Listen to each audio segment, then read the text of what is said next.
Today is the summer solstice, the longest day of the year, the peak of daylight in a single day before light winds down and dwindles, with each day shorter and shorter for the rest of the year. If you've ever thought about celebrating the summer solstice but maybe don't know what to do or feel like it might be too much of a commitment to participate, then maybe this video is for you. After all, what does the longest day of the year represent? A fullness of strength and blessings, a ripening before the harvest, a full bloom, peak vitality of life.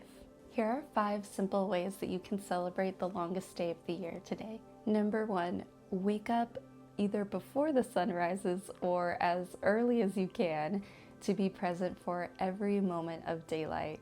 I definitely tried and failed to wake up before the sun rose today, so I woke up as early as I could to just be present and be still in the morning and just enjoy a little bit of meditation time.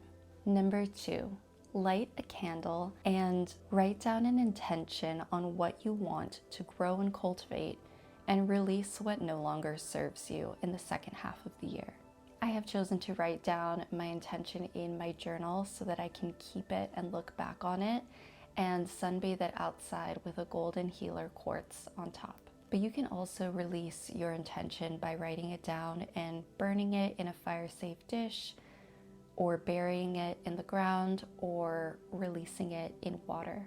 Number 3, I think the best way to celebrate the summer solstice is simply to be outside and spend as much time today outside as you possibly can. If you don't have time today, it's okay. Even just a few minutes outside, being meditative, taking in nature is enough.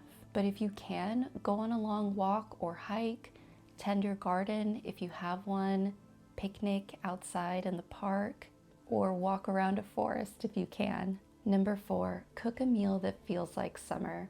Bonus points if it is golden in color like corn or yellow tomatoes. Finally, pull a tarot card. You don't need to do a full spread, just a simple shuffle and pull a card is just enough. Before you shuffle, ask your deck, what should I turn my attention to harvesting in the second half of the year? I'm currently learning tarot right now, so what I've been doing too is after I pull a card, I like to journal about it so that way the meaning really sticks in my memory.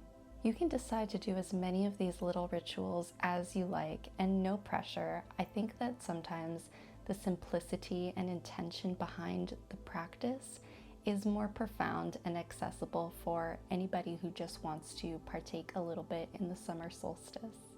Even the smallest gesture of just taking a moment outside in the sunlight is enough.